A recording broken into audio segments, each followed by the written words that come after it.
I think it just goes back to that press thing I was saying. It's like famous people could not exist. Right, Mm-hmm. right. That's how powerful they very are. Controlled. So it's all like what you control. So it's back to like Taylor and Kanye. It's like if Taylor wanted that to disappear or still be a story, it would. Right. Daniel Day-Lewis doesn't have these incidents ever, and there's a reason for that. Yeah, and that motherfucker's nuts. He loves Hennessy and titties. Way crazier than Kanye. Yeah, what do you think he was doing in that log cabin while he was preparing for Lincoln? He had slaves locked up so he could know what it's like to free them. Yeah. He was letting them out one at a time. He's crazy. Malik, you're first. Get out of here. The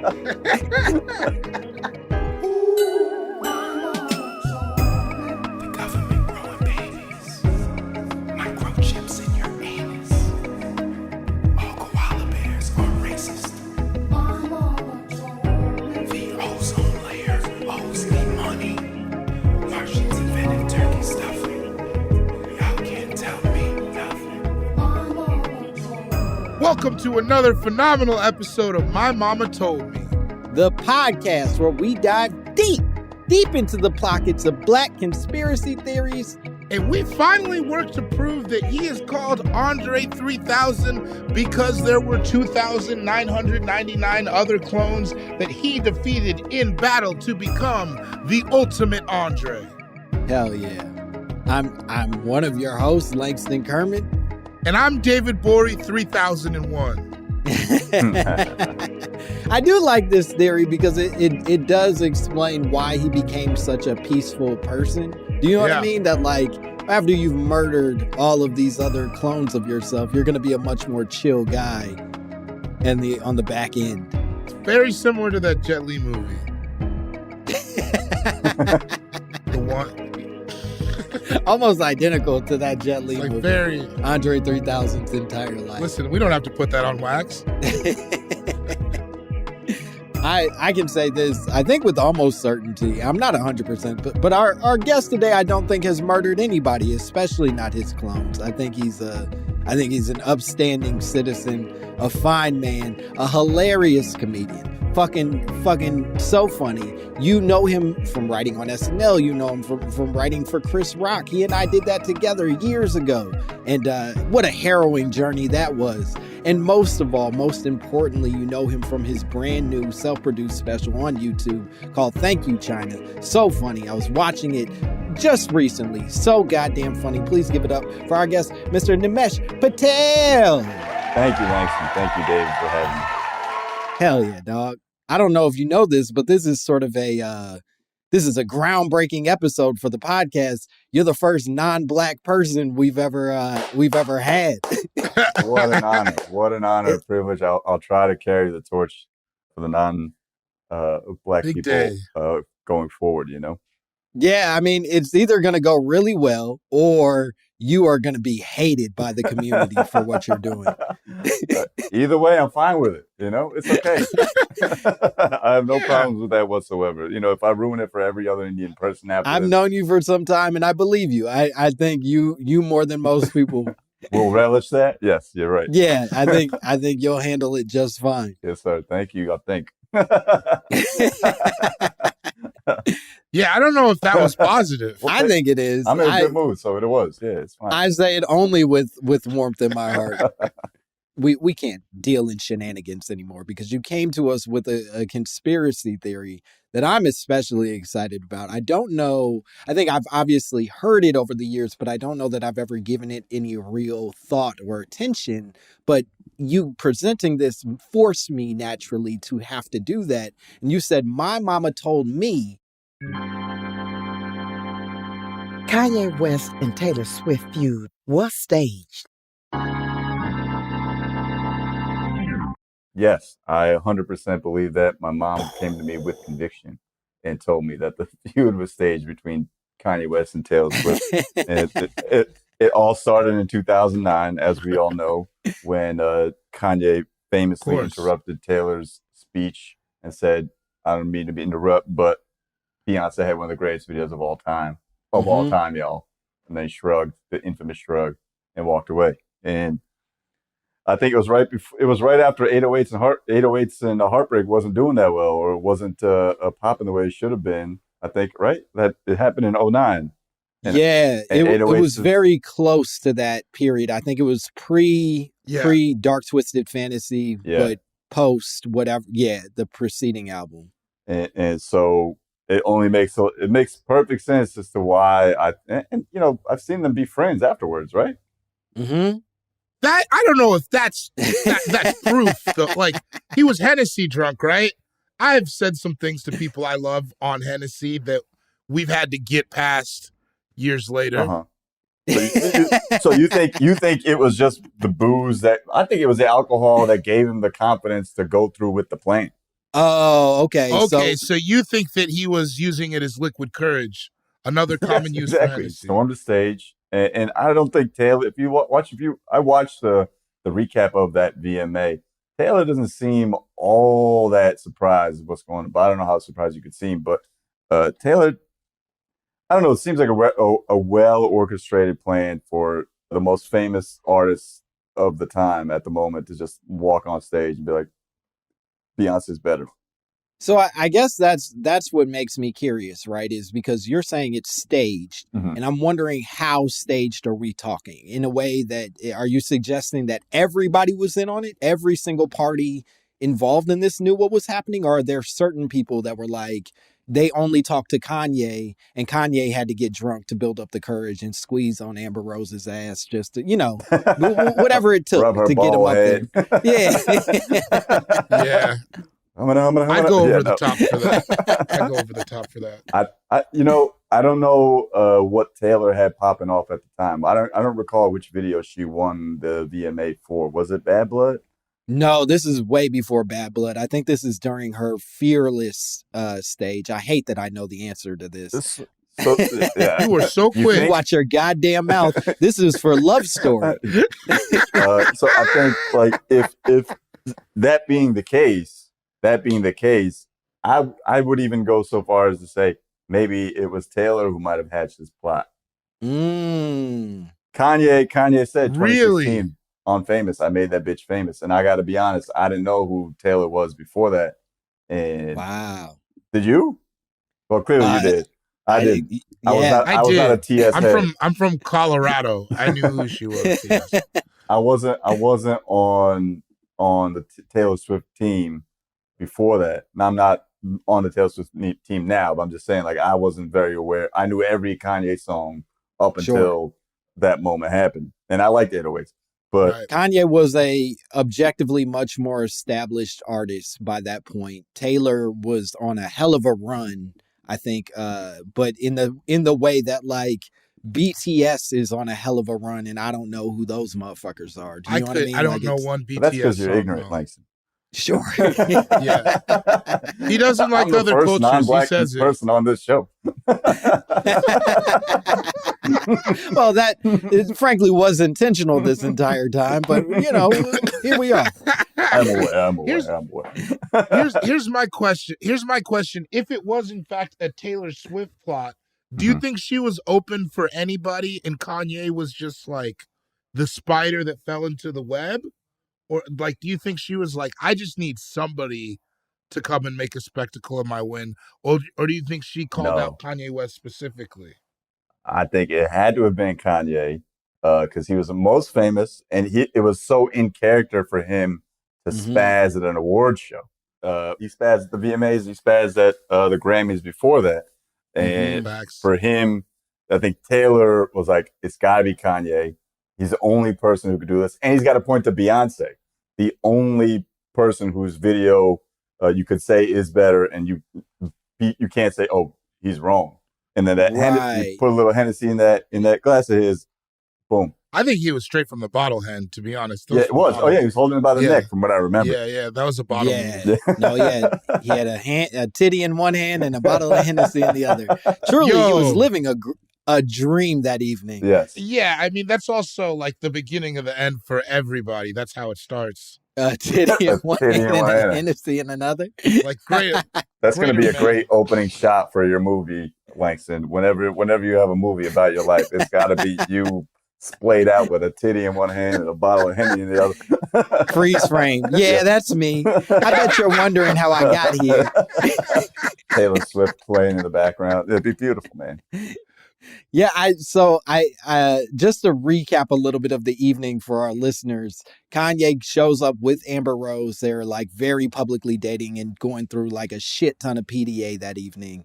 You know, they get crazy drunk in the seats. And then somehow when Taylor Swift is being awarded, I think it was Video of the Year or something in relation to Video of the Year. And Olivia sent it. It's You Belong to Me, or With Me, excuse me. That is the awarded song that evening or video that evening. And then Kanye, as Taylor is sort of like weeping over her successes, storms the stage, says, you know, this ain't, no offense, no disrespect to you, Taylor. I'm sure you're great, but Beyonce had the best video of all time, and then shrugs, as you mentioned. And so for you, given the fact that Kanye is the more famous person, is more established, you're saying the real potential benefiter of this situation is Taylor Swift. And she did benefit greatly from that. Obama called Kanye a jackass for doing that thing, and which means he thinks of Taylor Swift in a sympathetic light. Yeah. What's more famous? I mean, I'm sure Obama was listening to Taylor Swift because of Sasha and Malia when Taylor Swift was popping off. But what better platform? And that was a conversation for weeks afterwards. Yeah, and to your point, it's not a conversation that felt out of line for Kanye conversations. Like, people had been calling him a jackass all the way back to when he was like advocating for Katrina victims and shit. Yeah. So it's not like this was like a world he couldn't live in. But Taylor, to your point, remains a cutie pie who gets to keep sort of progressing as like the budding new famous face in America. If there's one thing I know about hyper famous people, is that they can control what's said about them in the news. Which means if Kanye wanted that story out, or if Taylor wanted that story squashed or whatever, they could have killed it. Or if they wanted it to be made bigger news, they could have made it bigger news. So like if that was like the jumping off point for like a well executed media plan to take Taylor from what is You Belong With Me to Bad Blood to, you know, billions of dollars and sold out tours to the point where she's suing a private equity company to get her platform back. Like, she became huge because of that. And Kanye acknowledged. So here's the question I have for you, because, okay, if this is to benefit Taylor and Taylor is the main benefiter of this situation, is MTV the one that sort of like masterminds this? Or does Taylor and her team do it and then present it as like, here's our pitch. What's up? You trying to get in on this shit? I mean, that's something I hadn't considered, but having worked behind the scenes at award shows before, you and I both know there's a lot we can pitch and there's a lot we can control and a lot we can make happen. I don't know if the minds at the VMAs would have been brilliant enough to orchestrate something like that, but I do know that I do know that they have some heavy hitters on that staff from time to time. So I don't know who was writing then, but I'm sure if we went through that list of writers that were underpaid for that show. Yeah. What if Eric Andre was on that staff? And then you'd be like, I'd love that. That's definitely an Eric Andre sketch, you know? Yeah. I don't feel like the VMAs had anything to do with it. I think they were rogue. I think I've only worked on one award show, but it seems like security is lax as far as like bum rushing the stage, right? Oh yes, apparently. Yeah. Like that's like a very easy, we say we're gonna do it, we do it. I don't think, because then MTV, I don't think they had any part of it. I don't think they had anything to gain or lose from it. I think it was like, I think it was just Taylor's idea. Damn, now I'm in it. Now I really do. The more I talk about it, the more I think I do believe. I think it was a Taylor Kanye West plan. And you're right. He honked a titty, he took a shot, and then he rushed the stage. Maybe he like forgot his role for a second. Like he was at the bar drinking Hennessy. Oh shit, I gotta go interrupt Taylor. Oh damn. Is it time? Oh shit. I'll keep the bottle. Yeah, let me take the bottle with me. I do love, Bori, that your instinct is to stand up for the Viacom Corporation. You're like, nah, they're good people. They wouldn't do that. I drink it and they paying me for it. I mean, I wouldn't put it past MTV because, I mean, David, I think to counter your point, that clip was replayed a billion times. I think MTV also milked it for as long as they could, like in terms of how much news they got after that. This was back before they were dead, you know? So people were still watching that shit. And to think maybe MTV pitched it to Taylor like, hey, we got this idea. It'd be kind of crazy. And Taylor's like, sure, just let it I don't want to know how it happens. I don't know when what it's going to happen, how it's going to happen. But wait, you think MTV was the mastermind? I don't think they were the mastermind. I wouldn't put it past them. I still think it might have come from Taylor's camp, or Taylor's camp was like, we need something crazy to happen. This VMA is not going to be enough. Because honestly, someone wins a VMA, it's like, all right, what's a VMA anyway? But then Kanye is like, you don't deserve your VMA. Yeah, now suddenly it feels like a coveted trophy that we have to fight over because poor that Taylor Swift. That Moon Man's worth a lot. Did Beyonce know? Listen, I'm not going to upset the Beehive. Beyonce, smart move. Beyonce's innocent. Just a sweet angel who never hurt nobody. She wasn't even in the elevator. Beyonce's done nothing wrong ever. That was Solange musty ass acting up, not Beyonce. Yep. Beyonce, maybe Hove was like, you got it, Kanye. But beyond that, no. Do you think, just to continue down this train, do you think that even if Beyonce was a neutral party in this, there were other people aware? I won't say Beyonce. Let's say it was Jay. Let's say it was other people in the room. Do you think that other people were aware of the possibility that this was going to happen? Or was it truly closed door conversation? Nobody knows what's in this, bombs everybody. I think knowing who Kanye West is as a person, there's no way he didn't not tell people that this was about to happen. And people were like, no, Kanye, it's a bad look for you. And he's like, I don't need you. I got this Hennessy in these titties. Yeah. I got my dark liquor, my leather outfit. Yeah, he was wilding a lot. We forget he was wearing a leather shirt and he had a crazy haircut. He was doing it all. That's why this part didn't show up in Genius. He was like, hey, man, I don't need y'all. Get the fuck out of here. Stop. Yeah. Put your camcorder away. I'm not going to use this. No, I definitely think his camp probably had knowledge from him blaring about it, and they probably told him not to do it. And he's like, I'll show you all. This will all work out for me. And he's not technically wrong. I will say that often is the biggest challenge with conspiracy theories that come up and is the part that becomes so heavily debated, is like keeping secrets is truly the hardest thing for human beings to do, maybe on the planet Earth. Like, we're fucking awful at it consistently. Right. Everybody's telling somebody something, right? And so when they say like, oh, there's fucking aliens in Roswell, or the 9/11 was an inside job, the critique that always comes up is, who amongst all these potentially hundreds of thousands of participants is able to, like, how do you keep that many people from talking shit? Do you know what I mean? Mm-hmm. I hear you. Maybe it was just in the room. Maybe it was in the green room like a few hours before they told people. Oh. Maybe he was working up the courage the whole time. Maybe. Right. So this wasn't necessarily a weeks out pitch. This was like, hey, baby, good night, but I got a way to make this mad boy sing. You know what I mean? Exactly. What you're saying is true. People can't keep secrets. They probably pitched Kanye this idea when he walks into the room. When he walks into the VMAs, hey man, we got this crazy thing we need you to do for Taylor Swift. And he's like, all right, And if we're gonna play the game, and I know you guys are much more on the side that Taylor Swift is sort of the mastermind of this, but if we're gonna play the game that this was an MTV pitch, it could be as easy as them going, hey, we're about to snub Beyonce, and offering that to an already mentally unstable dude off Hennessy. He's gonna do what he already does. You almost think it's like a reality TV play where it's just Yeah. more. They put him in Yeah. a position.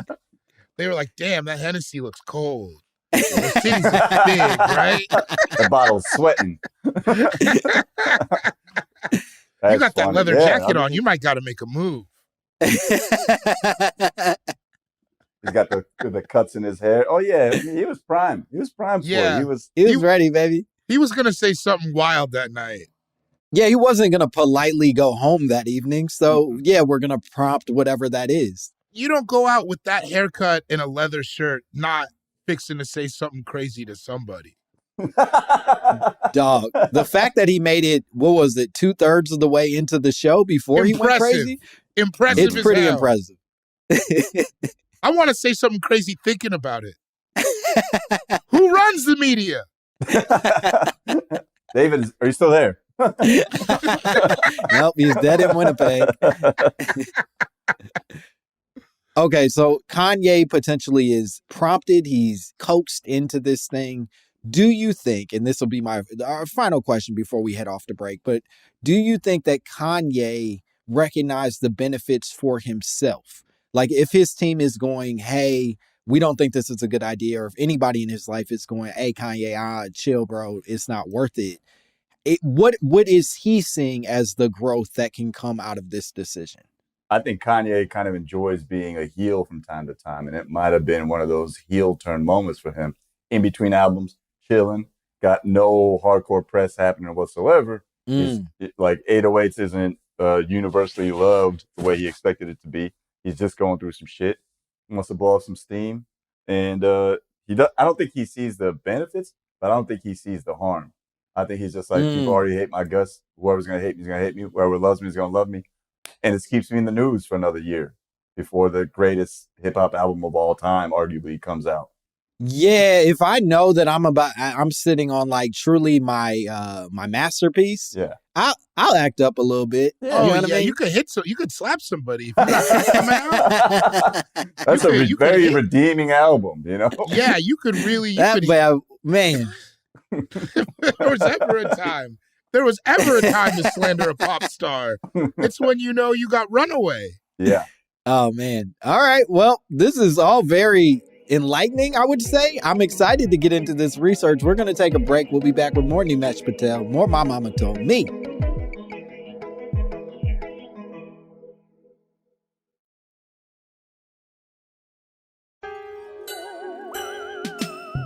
And we are back. We're not going to let Joe Biden and Kamala Harris cut America's meat.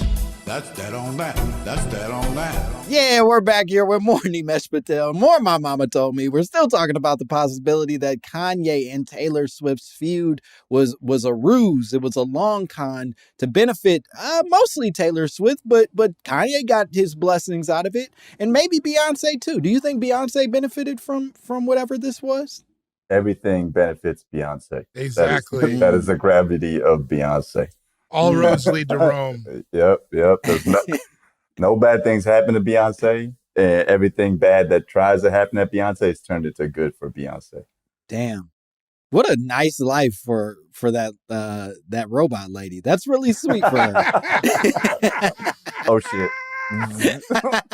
Yeah, Langston. Oh, damn, I'm dead too. Come to Winnipeg. They'll never find you. Yeah, no, you can be safe in Winnipeg. Mhm. I started my research by truly just going directly off of your phrasing of like the feud was staged. And I found this blog from somewhere called savingcountrymusic.com, which is already a beautiful start to Reputable. Yes. That's a .com you It's said? right up there with peer-reviewed articles is savingcountrymusic.com. But this is a person, the blogger, did a deep dive into their belief that this was, in fact, a staged event. They sort of start this argument by saying there is a history of staged events and staged antics from the MTV Video Awards that they've already been doing to boost their ratings, right? One of the examples they point to, I don't know if you guys remember this, but there was that 2008 quote unquote incident where Sacha Baron Cohen as Bruno flies into the awards show on like high fly wire cables, whatever, and then ends up 69ing on top of Eminem. They basically the wires fall down. He ends up landing in Eminem's crotch with his crotch in Eminem's face. A bunch of Eminem's sort of like entourage at that time snatches him up and they're like pushing him and shit. And then Eminem and his people leave the evening. And this was at the time a controversial moment where we all like, hey, that's crazy that happened. I can't believe that happened to Eminem. It's impossible kind of thing. Was it the green thing, the green like one piece swimsuit that Bruno always wore? No, that's Borat. Bruno, he was Bruno in had the Angel later Wings. hosen. Yeah, and he had angel wings and a thong on when he 69'd him. Oh, so almost as bad. It wasn't not that. Yeah, I mean Did that one hit? I don't remember Pretty that close. at all. Was that huge? Was that proven to be true, or was that actual thing that they did, or was that a hoax? So to the original question, it was a pretty big deal apparently. I don't remember it very well either, although when I rewatched it, I did something clicked where I'm like, I remember this being a thing. But Nimesh, to your question, it was completely a hoax. So Scott Ackerman, you know Scott because he wrote on those same awards with us. Yes, sir. Scott was, I guess, the head writer of that award season. And for weeks, people would only ask questions about that incident because it seemed as if Eminem had stormed off in a huff. And then it got so, I guess, sort of like annoying to have to answer questions about it that he eventually admitted, like, hey, y'all, we rehearsed it before it even happened. It's clearly a hoax. And then you watch it again and it's like, oh, this couldn't have been more staged. They had cameras in the aisle prepared to watch Eminem like walk out. And he's like bad at acting. So you can tell he's, not really upset. Also, no one shot Bruno. Yeah. Like, he would have been got. That would have been it. Like the one person in Eminem's posse who definitely was carrying and definitely had the license to go to jail for a while because, like that, he's got one of those people in his crew.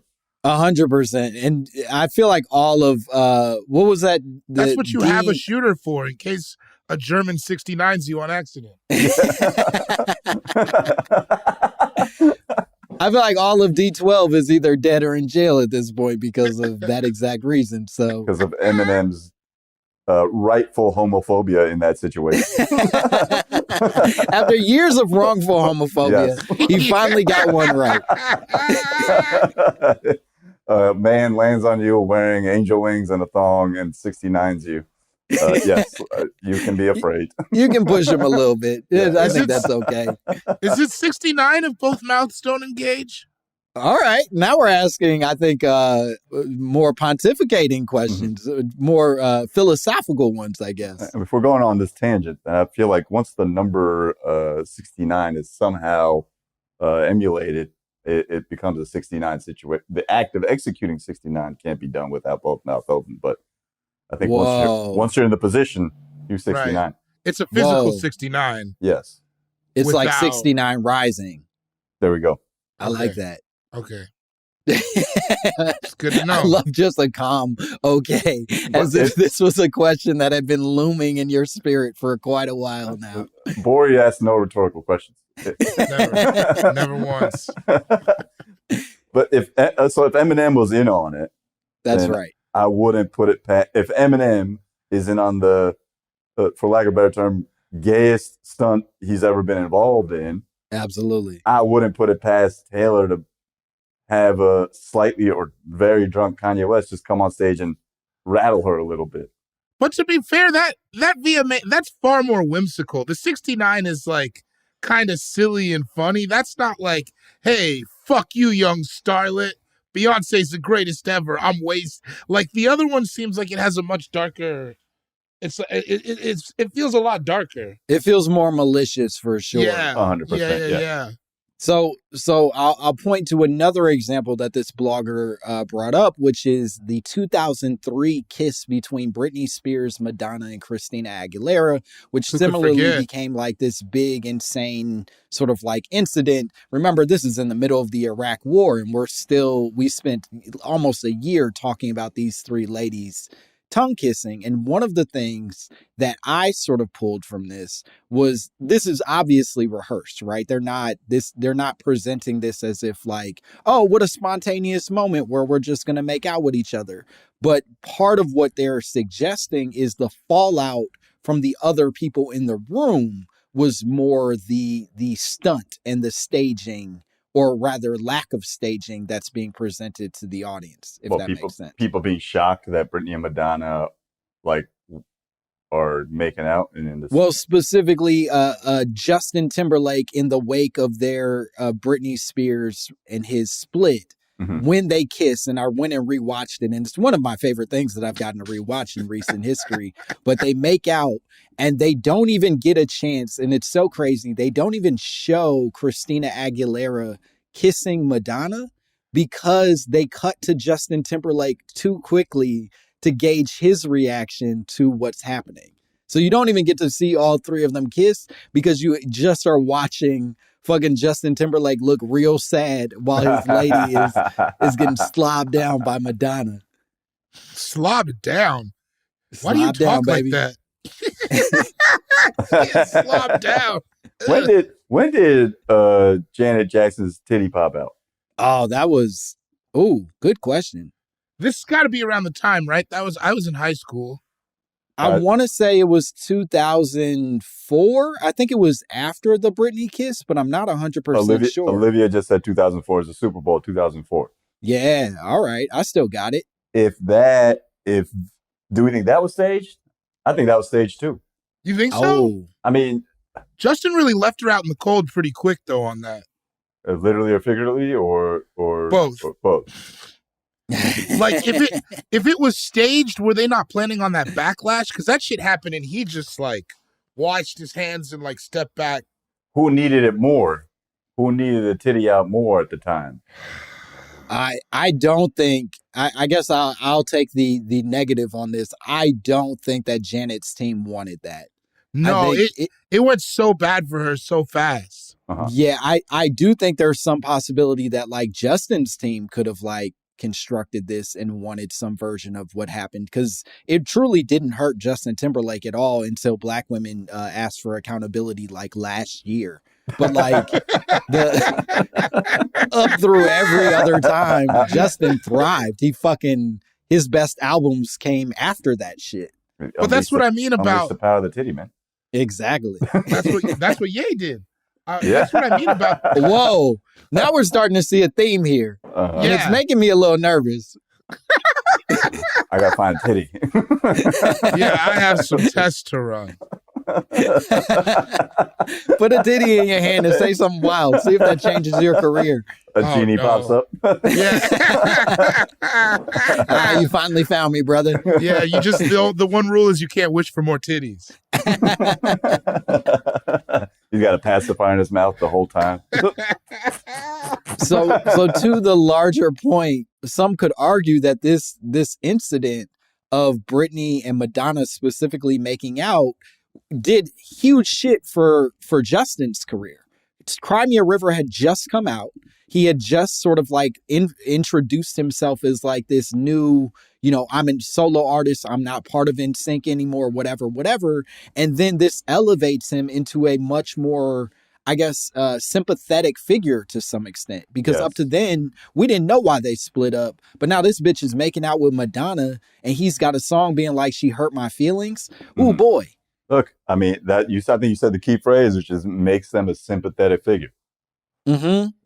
Taylor's made the most sympathetic figure 100%. you could possibly imagine in front of millions of people. And there's no way that Taylor's team, even if it was not staged, which I still think it is, there's no way in the back of Taylor's dressing room, whatever, her publicist isn't going, yes, now.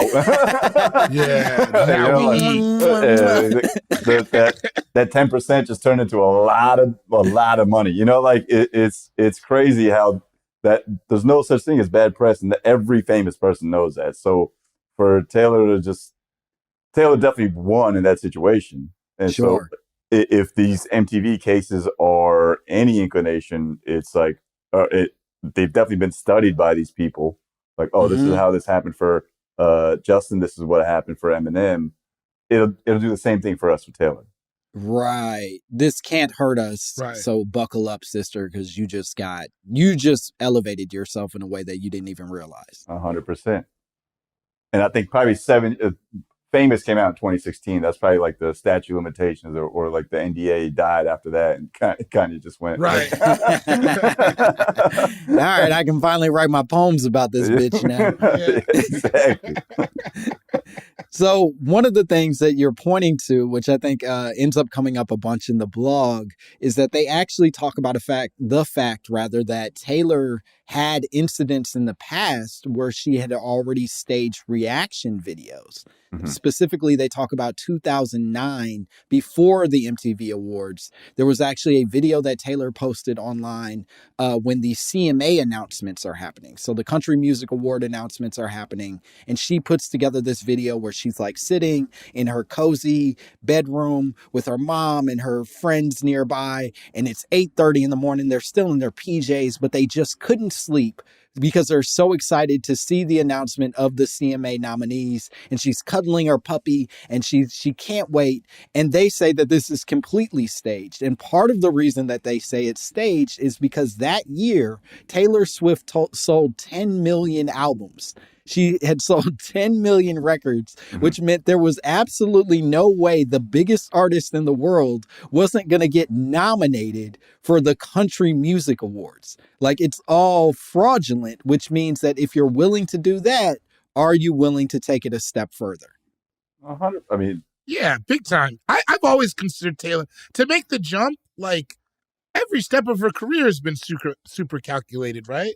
Like, she tried to do it in country music, figured out she could pivot, and like took that turn. I completely believe that. That doesn't seem crazy to me at all.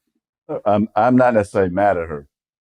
A cold, calculating, conniving billionaire or whatever she is now is a fine thing to be. It's just a wild step to take. Yeah. You know what I mean? Yeah.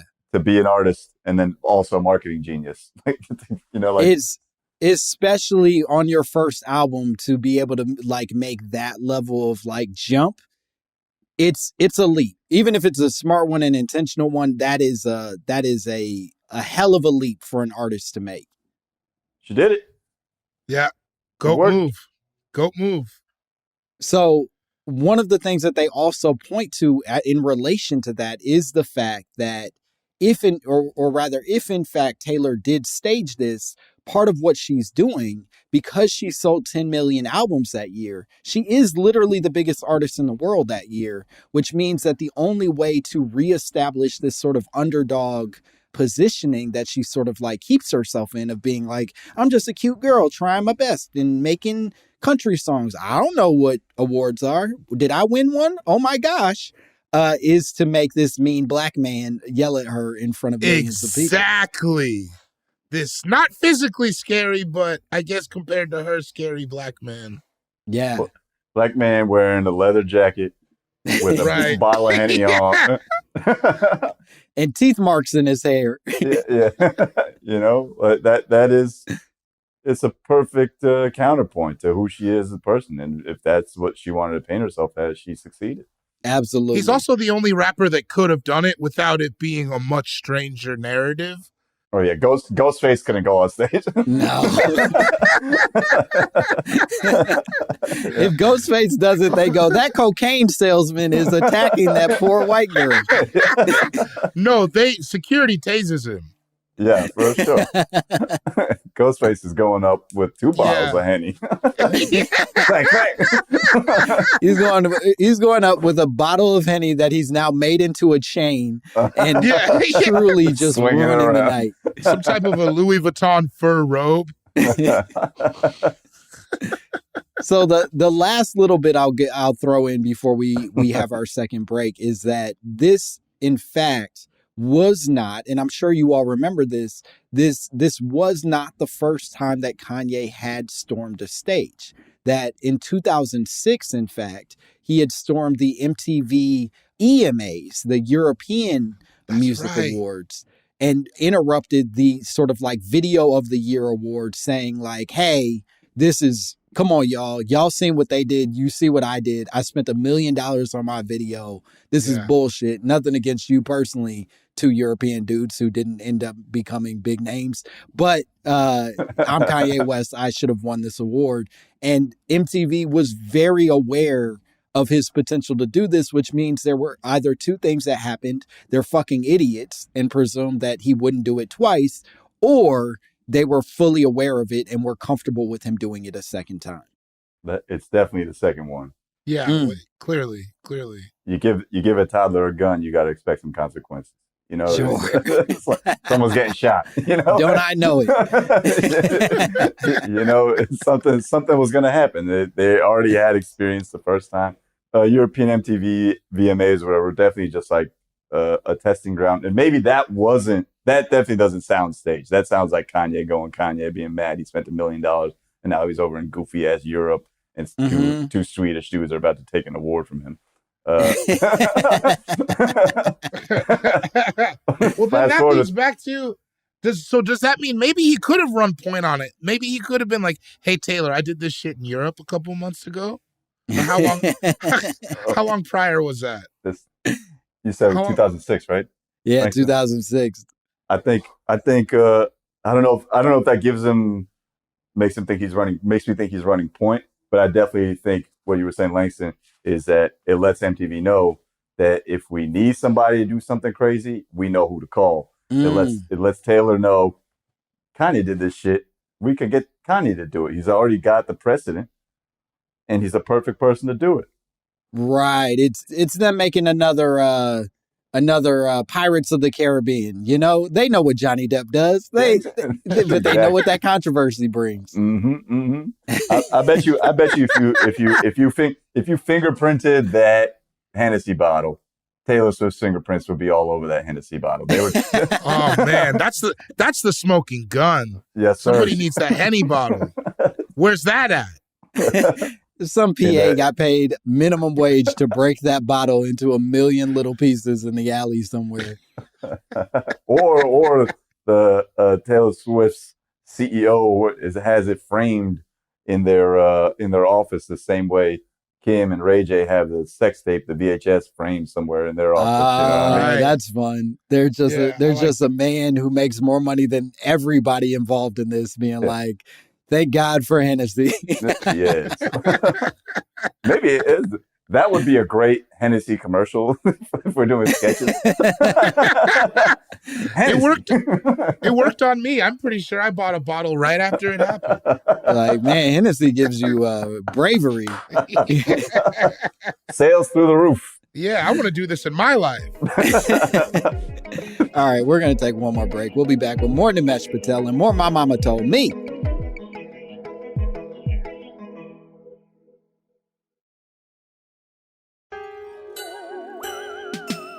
And we are back.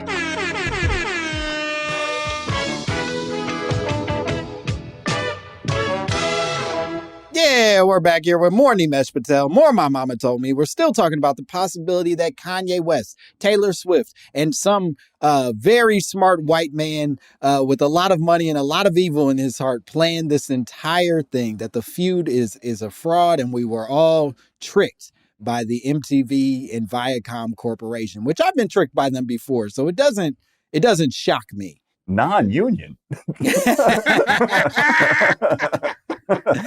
Wait, 1 week equals $500? I don't know, MTV. So I, in sort of like doing this research, ended up coming across this article that Billboard wrote 10 years after the incident. So it probably was 2019, where they actually revealed a bunch of things that we didn't know about that evening. And one of the things that they talked about, new details that sort of emerged from this, where producers came forward and said that after the incident transpired, after Kanye goes on stage, says what he says, Taylor Swift is sort of shocked. Beyonce was actually backstage crying. Producers say that they found Beyonce with Matthew Knowles backstage crying over what had transpired, saying she felt so bad for Taylor. And then, and this is the crazy part, the sort of like lead dude in charge goes to Beyonce and tells her that she is actually going to win the biggest award of the night. Beyonce was planning on leaving before any of the things finished, and they go, hey, chill. You're actually going to win. And what a magical moment it would be if you brought Taylor on stage, shouted her out, and gave her the moment that was taken from her. I mean, that's the nail in the coffin to me. Yeah. You know, also a very smart producer to realize the opportunity that is presented for Taylor Swift. If it wasn't planned, that's a very smart producer. But knowing MTV, you know, I'm not sure if they've got the on their feet thinker minds that would think, let's get Taylor on with Beyonce. That confirms to me Beyonce's going to win. Beyonce's just been shouted out by Kanye while sitting on Taylor. It's all too perfect, man. It's all too perfect. It's too nice. It's a real well knit sweater here, you know. Yeah, that feels very naive on Beyonce. Like, I just don't see her playing it like that. Oh, you're not even buying that she was back there crying and shit. No, I like you said, robot lady. You think she was like, oh, when have you known Beyonce to be so flustered she couldn't do her job? Right. Yeah, she got off that elevator and looked gathered as fuck. Yeah, she's like, glad that shit ain't happened to me though. Her sister fought her husband and she looked like she was at an award show, you know? I got to get on that meditation plan that she's on. I think it's called Powering Down with Beyonce. Yeah, it's called sleep mode. So here's the other, and I was sort of on the fence with a lot of these things, but this was the piece that really convinced me that you might be onto something here, Nimesh, with your suggestion, is that there have been also staff members that came forward. This all came in that Billboard article, but staff members came forward and said Kanye wasn't even supposed to be sitting at the front of the stage that night. He was actually seated 11 rows back, but was moved mid-show because they wanted, quote unquote, more men in front for the camera. Ooh. Yeah, who's ever wanted that? Yeah. also that they know 11 rows is a lot of Henny steps. Yeah. I believe the math is 33 Henny rows. Yeah. That's a 1-to-3 ratio. That's a long walk if you're on that much Henny. Long enough to talk yourself out of doing some stupid ass shit like that. Mm-hmm. Right. That's sort of, it's like that fucking death move that they do in Kill Bill, you know? It's like the fifth step, that's the one that gets you. Yeah. 11 rows, you might be able to work your way out of this, but your front row, you already made your choice, baby. Yeah. 11 rows, by the time you get to the front, you realize how bad you got to pee. Like, it's like too much stuff happening. That's enough time for people to like stick to, hey, like someone be like, hey, Kanye, come on, man. Yeah, right, chill out, bro. Also somebody sees him swaying, right? Like drunkenly sauntering up. No one can get on an earpiece and be like, someone stop Kanye. No one's even doing that. Right. I feel like 11 rows, Kanye goes, hey, should I be wearing leather? This feels wrong. I'm going to go home. I'm hot as hell. Yeah. My nipples are chafed. Right. It's switching the whole time. This is just adding more points to this was all one giant conspiracy, man. Yeah. That was the one that sort of sold me into the whole thing. And as you mentioned before, this sort of argument of the Kanye, whatever, turning them into heroes, blah, blah, blah. It goes on for a while. This feud is made more complicated, though, when the debate about the song Famous, which came out in 2016, sort of pops up. I'm sure you guys remember this debate where Kanye in the song says, I made that bitch famous. And then Taylor comes forward and says, how dare you speak of me that way? I'm a nice young lady. I should not be called a bitch. And then Kim Kardashian comes forward and says Taylor had already consented to the lyrics of the song and she had record of it. And then those records get released and it becomes an even messier conversation because Taylor does in fact laugh when Kanye's like, yeah, I could still fuck Taylor Swift, whatever. But he doesn't actually tell her that he's going to call her a bitch in the song. He says, I made her famous in the song. Right.